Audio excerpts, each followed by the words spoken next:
Bonjour, Madrasanet vous souhaite la bienvenue et vous propose aujourd'hui des cours sur ce qu'on appelle le déterminant possessif ou bien démonstratif. On va essayer de comprendre ce que veut dire un déterminant déjà. Un déterminant, c'est un mot qui accompagne le nom pour former un groupe nominal. Donc, ce déterminant, il doit être placé avant le nom, bien sûr, et il peut être appelé aussi adjectif. Nous allons voir un exemple pour comprendre. Vous avez par exemple la phrase « Le chien du voisin aboie toute la journée ». Vous avez un nom, chien. Il est précédé par un déterminant qui est le. Voisin qui a un nom aussi, précédé par un déterminant. On l'a marqué en rouge du. Et puis toute la journée, journée qui a un nom, on lui donne un déterminant qui est là. Donc on aura la phrase « Le chien du voisin aboie toute la journée ». Vous voyez que c'est une phrase correcte et qu'on la comprend, on n'a aucun problème. Maintenant, on va essayer de voir si, en enlevant les déterminants, on peut avoir un sens, on peut donner un sens à cette phrase. Nous aurons chien, voisin, aboie toute journée. On a enlevé le, du et la. Voilà ce que nous aurons. Pensez-vous que c'est une phrase correcte? Non. C'est une phrase qui n'a pas de sens. Donc, il faut mettre des déterminants devant le nom pour que ça soit clair et correct. Voilà un exemple pour comprendre où se situent les déterminants et quel est leur rôle. Maintenant, on va essayer de voir que dans certains cas, le déterminant peut être séparé de son nom par un adjectif. Exemple, le méchant chien du brave voisin aboie trop. Déterminant, il est là, c'est le, correspondant au chien qui est le nom. Et le nom ici, c'est le voisin. Il a pour déterminant du. Ok? Donc, vous voyez que le déterminant, le et le chien, représenté par N, qui est le nom, ils sont séparés par un adjectif. Le voilà, c'est méchant. On a mentionné ici un A pour déterminer l'adjectif. Le déterminant du, marqué par D ici, et le voisin, marqué par N, qui est le nom, ils sont séparés aussi par brave, qui est un adjectif. Donc c'est une phrase correcte et compréhensible. Donc on peut dire le méchant chien du brave voisin aboie trop. Ça c'est juste pour vous dire qu'entre déterminant et nom, il peut y avoir un adjectif et ça peut donner une explication ou là, une information sur le type de nom qu'on a là. Maintenant, on va passer au détail pour expliquer ce que c'est d'abord les déterminants possessifs. Nous avons possessif et démonstratif. On va commencer par le déterminant possessif. On va essayer de l'analyser et donner des exemples pour connaître les types de déterminants possessifs. Nous avons un déterminant possessif, il désigne l'appartenance ou la possession du nom. Okay? Il suit en genre et en nombre son nom. Vous avez des déterminants possessifs qui sont masculins singuliers, ou bien des féminins singuliers, ou bien ils sont à la fois masculins ou féminins au pluriel. Ça, c'est les types de déterminants possessifs. On va comprendre maintenant, cas par cas, le modèle de ces déterminants. Nous allons voir, pour le masculin singulier, les types de déterminants sont les suivants. Vous avez mon, ton, son, notre, votre et leur. Pour les différents types de pronoms, vous avez les exemples suivants. Mon cahier de classe, ton stylo vert, son pull rouge, notre chat est mignon, votre repas est prêt et leur bateau est rentré. Donc, pour chaque type, vous avez un modèle de déterminant possessif.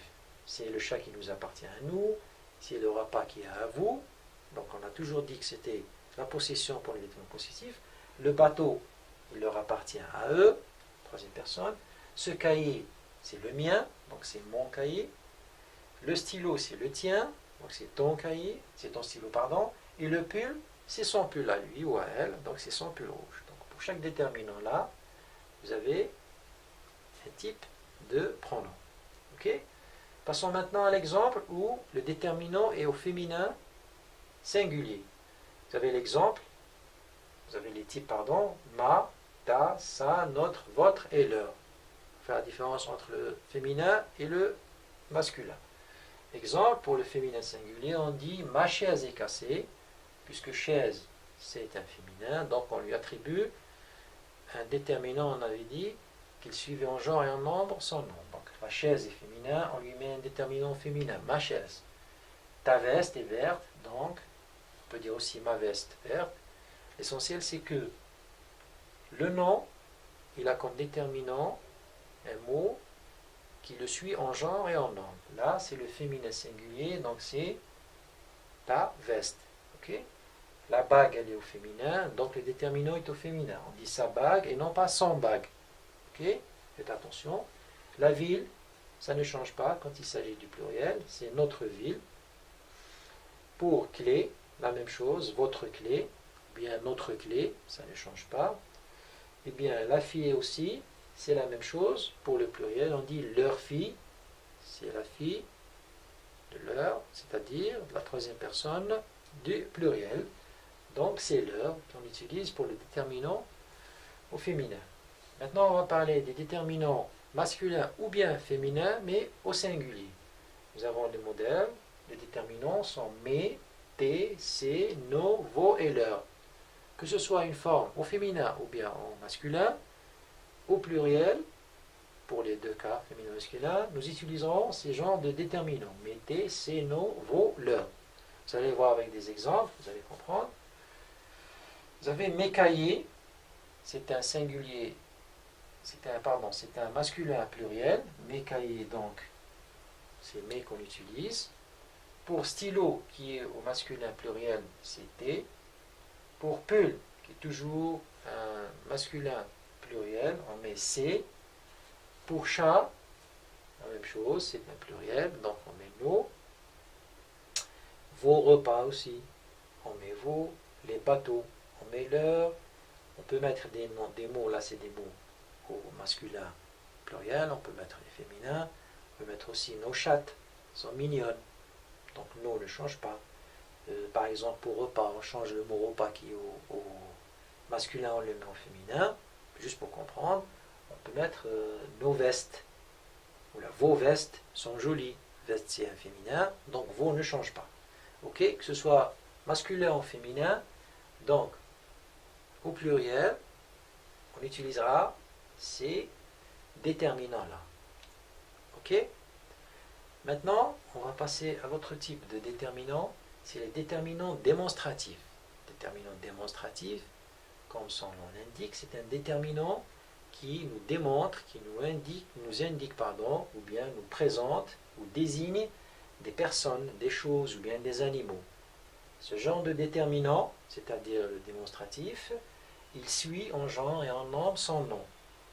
Ok? Donc, nous avons trois cas aussi. Nous avons le cas où le déterminant est au masculin pluriel, le cas où il est au féminin, au masculin singulier, le cas où il est au féminin singulier, et vous avez le dernier cas où il est soit au masculin pluriel, soit au féminin pluriel.